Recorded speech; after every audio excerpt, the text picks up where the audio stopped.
to celebrate somebody who has been into leadership and also combining academics, and want to welcome His Excellency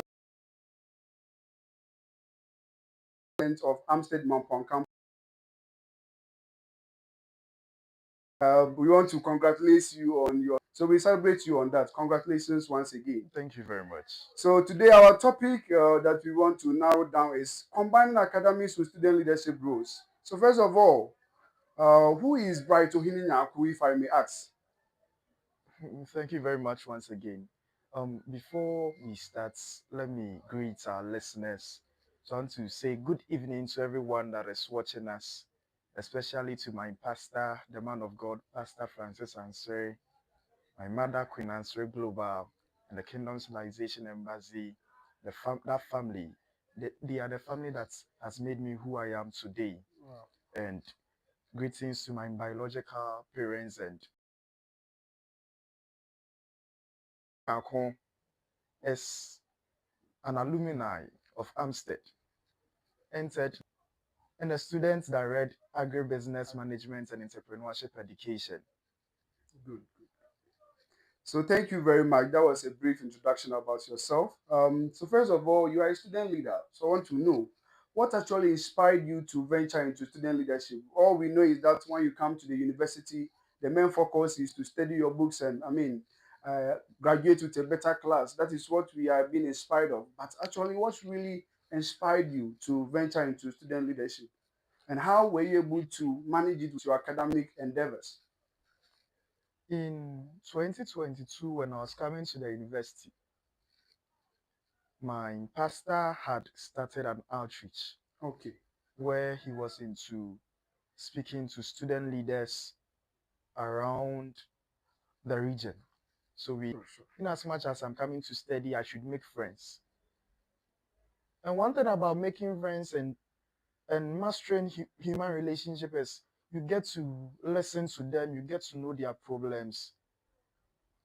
So as a fresher, I came, and the first thing I did when I came to campus was to SRC administration. Okay. So the SRC president then, His Excellency Sir Daniel um, Brintu. Yes. Okay. Okay. I got to know him. I went to his office. We had a lengthy conversation, and he took me as a son. Desire to enter into campus politics on Amstead began because I was watching him from afar. So combining what my pastor told me that I should come to the university to make impact, I should come to the university so that my life matters, my life become relevant, and watching His Excellency Daniel from afar, that desire, I think. Wow, that's good. So you actually mean that your pastor and His Excellency Daniel Abentum inspired you to, put yourself into student leadership actually. So that is Exactly. you're happy that you're equally inspired by somebody. So at what point did you realize that leadership and academics must work hand in hand spontaneously? Sometimes people feel like leadership is, it should be in a stringent position and then academics is in the other direction. At what point did you realize that if you want to do student politics and academics, you need to work hand in hand with it? At what point did you realize that? Managing leadership and um, the academic aspects, I think everything I say, I will say GS to my pastor. Sure. Because one time, my pastor, the man of God, Pastor Francis Answe, said, the way you do one thing is the way you do everything. So you can't tell me your relationship life is succeeding whilst your academic life is failing. Your financial life cannot be doing well where your family life is failing. So the put in to make sure your family life is working, your financial life is working, you put in that same effort and dedication into the other aspects of life so that you don't have a dualistic thinking about life. Okay. I don't know Okay. whether you get it. Sure, sure, sure. I So get with what you are this saying. mindset, I told myself, if I'm able to do well academically, you know that contesting for a position on campus demands you are doing well academically, because Very, that very sure. that will be Very, the very sure. fundamental, your CGPA. So if before contesting, if I'm doing well academically, having the needed CGPA to contest, I don't know why academics should drop when I'm now in office. Office. That same effort and that same commitment, I should put it in the leadership pursuit, so that everything That you put in doing one thing. It is the same effort you when you apply, replicate you in replicate it in doing doing other things, everything. editing, Yes. everything. That's good, good, good. So right now we want to boil down to another conversation, balancing academics and leadership. We all know that leadership comes with intense pressure. How do you able to balance these, I mean, equivalent taxes that comes with academics, with your leadership at the National Union of Ghanaian Students at the local state chapter? um I would say balancing academics and leadership, it was one thing that was very difficult for me, but I told myself I'll do it. If I'm to bring you my results slip, my transcripts, you will notice my results were even better when I was in office.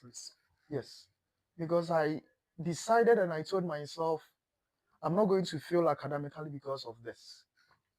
So if you want to balance your leadership and your academics, it will demand sacrifices, sacrificing your time. There were times we used to come to campus, me and my SRC president, His Excellency Magnus. Mamini Imbagi. Yes, Okay. by 5:30 a.m. we are in office, so that we do office works. We have class at somewhere 7, somewhere 8, somewhere 9. We schedule, so we go to class. One thing is, I made sure. Happen in your life. How did you respond to it? I'll say there was never a moment I felt like that. There was never a moment you felt like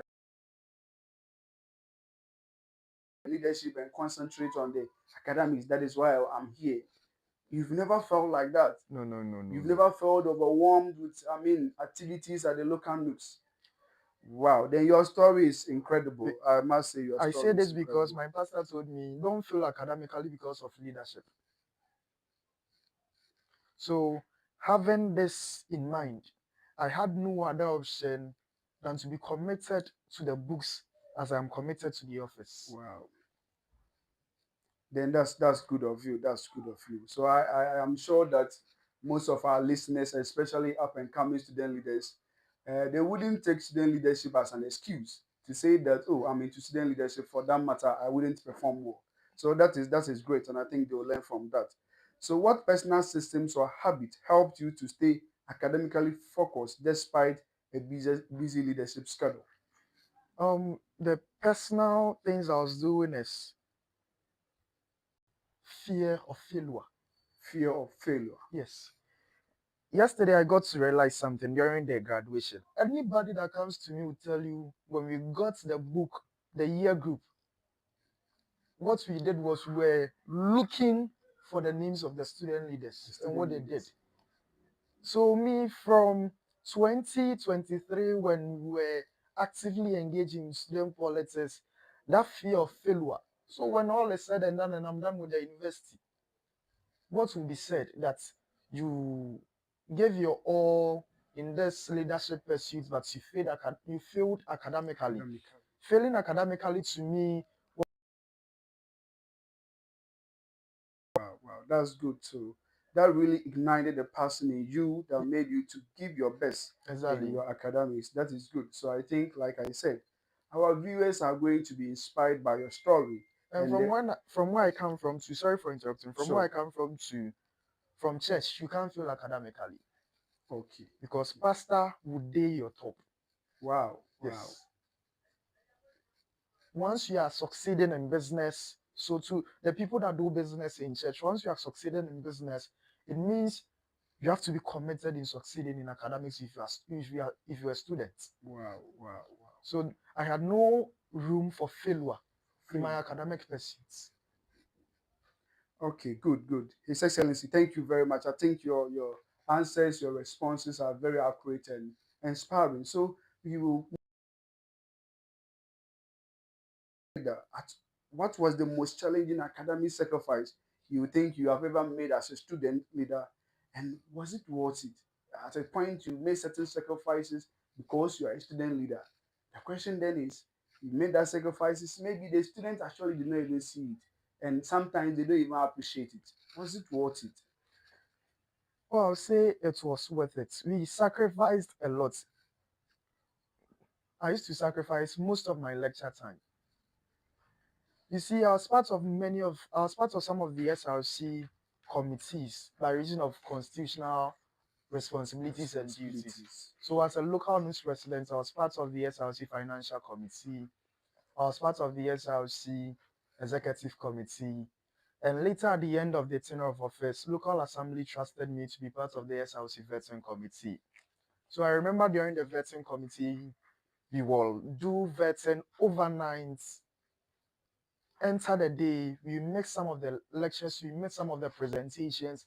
There were sometimes we were doing presentations, we will not be in class. Myself together with the SRC presidents were in the same class.